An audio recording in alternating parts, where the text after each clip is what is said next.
From the imagination of Tim Burton comes The Nightmare Before Christmas. And what did Santa bring you, honey? The Nightmare Before Christmas is a very popular 1993 movie. You literally go anywhere in the world this time of year, Target, Walmart, your local grocery store, you're gonna see Nightmare Before Christmas memorabilia. Because this movie, it's very, very popular. I never knew why. And before we dive into this and I start talking about the plot, I want to let you all know that one of my biggest fears ever is stop motion animation.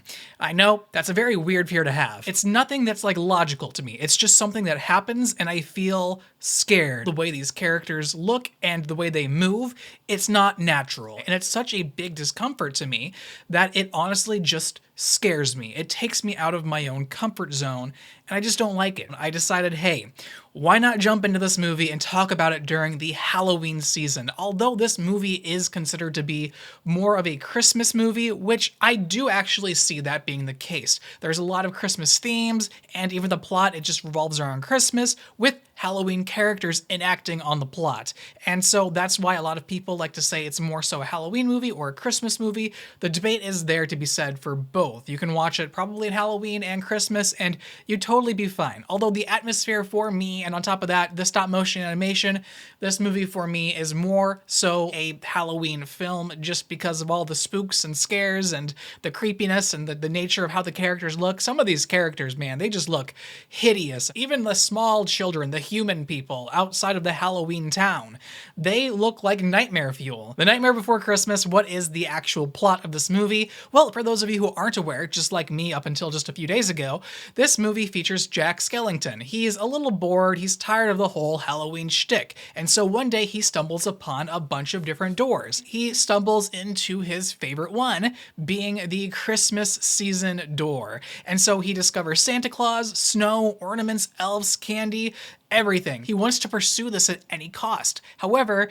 he's doing it all entirely wrong. He's not focusing on the thematics of Christmas and what makes Christmas Christmas. He's focusing more so on the physical stuff, such as like the sleigh, the gifting, basically everything that he sees when he's in this Christmas town.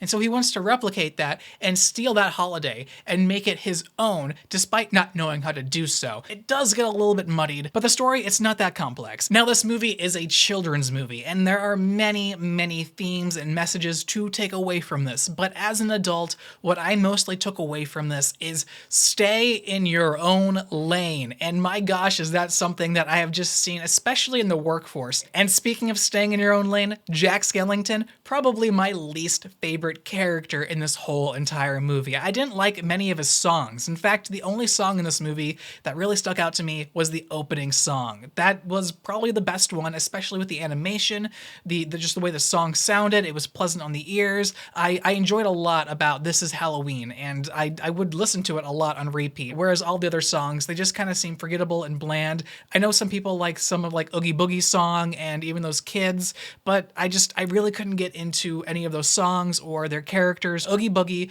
is very much a close second for me in the most disliked characters in this movie. He's up there with Jack Skellington just because his character feels so tacked on to the movie. The overall threat of this movie, it's actually Jack Skellington. He is the both protagonist and antagonist of this movie. He has to essentially stop himself. This movie could have been, I think, so much better if we focused on Jack Skellington and we focused on him unraveling his personal issues and why he's so bored with Halloween. He's hinted at it a little here and there, but it's never really delved into. You don't really dive into the mind of Jack Skellington. He and everyone else in this movie, they're all very one-dimensional. All except for my favorite character, and that would be Sally. Sally, for me, saved this entire movie. She was a character that I could just latch onto and say, all right, let's go on this ride of a movie. She was the voice of reason. And what's funny is like, she is the one who was created by all of these villainous people, especially her doctor. I don't know his name off the top of my head, but he basically like abuses her, locks her up in a tower, and she just wants to be herself. She wants to be free. She's a character who also has visions, which I didn't really understand when that first happened. I just thought, oh, That was a weird transition, but no, it was like a vision and it gets explained later in the movie. But regardless, I loved Sally and her adventures and her interactions with Jack Skellington. She just wants to be kind of noticed by him, and not even really in a romantic setting. It's more so just like she wants to help him succeed and be better and help Jack Skellington become the Pumpkin King yet again and avoid this whole Christmas shenanigans that he has fallen deep into. This movie is not long by any standards at all. It's a quick watch. This movie is more so a musical than anything else, whereas the musical kind of focuses more so and the plot kind of takes a back seat. And so that's another reason why this movie just never really latched onto me for 28 plus years, is that, I'm just not a huge fan of musicals. I'm not a huge fan of stop motion animation, although I do appreciate the art, the modeling, everything. I do have a vast appreciation for all of that because I'm actually kind of learning how to animate with Blender and model and do all of that. Not necessarily stop motion, but it's something I look at and I can say, yes, that took a lot of hard work, a lot of creativity, and a lot of dedication. I mean, clearly the director and also Tim Burton as well, the producer of this movie,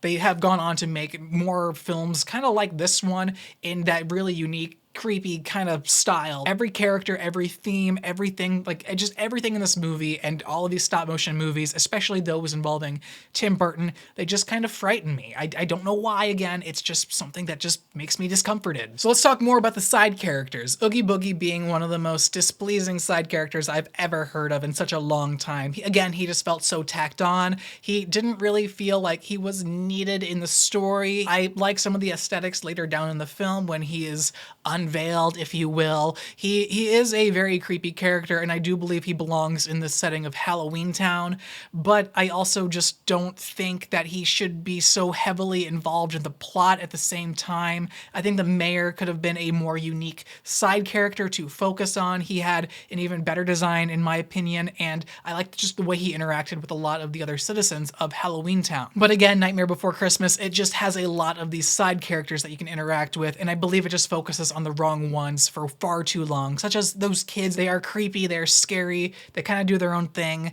but they just kind of seem to go and just not really progress the plot. I think that they should have been probably cut from the film to even make this film shorter. I did not like their song. I did not care for their character designs. I did not care for the way they made the plot flow. And of course, yes, there is Santa Claus. He is featured in this movie very prominently. He isn't more so like a side character as he is more so a background character with a few speaking lines. He's treated more so as a prop or a MacGuffin for Jack Skellington and Oogie Boogie to fight over. Jack Skellington, he's not even really fighting with Oogie Boogie. It's more so Sally and the kids and Santa and everyone else trying to stop Oogie Boogie from ruining Christmas permanently. And this plot just kind of, again, because of Oogie Boogie, it gets unfocused. And so again, that's just one of the huge reasons why this plot tacked on at the end just feels a little overwhelming, a little overcooked. I'm not going to take away from the fun from all those who grew up with this movie, as I'm sure people have lots of nostalgia for this. I have lots of nostalgia for Halloween Town. I have fond memories of watching it every Halloween, staying up, sitting on the floor as a child, because Halloween growing up was one of my favorite seasons. And so having never watched this movie, it definitely does speak volumes for me, and that I'm definitely okay with never touching this movie again, which is sad to say with it being such a cult classic and being reminded of it literally every single place I go to. But guys, that's gonna go ahead and do it for my movie review of The Nightmare Before Christmas. Let me know down below in the comments, is this movie a Halloween or a Christmas movie for you? At the end of the day, again, Nightmare Before Christmas, it's not for me, but I hope everyone else does enjoy this movie. If you guys enjoyed today's video, be sure to leave a like down below, a comment. All the engagement does truly help out the YouTube channel. If you guys want to watch some more content, be sure to click somewhere on the screen for the next video. And the watch time, it really does help out a lot. Otherwise, my name is Austin, and I will see you guys in the next video. Take care.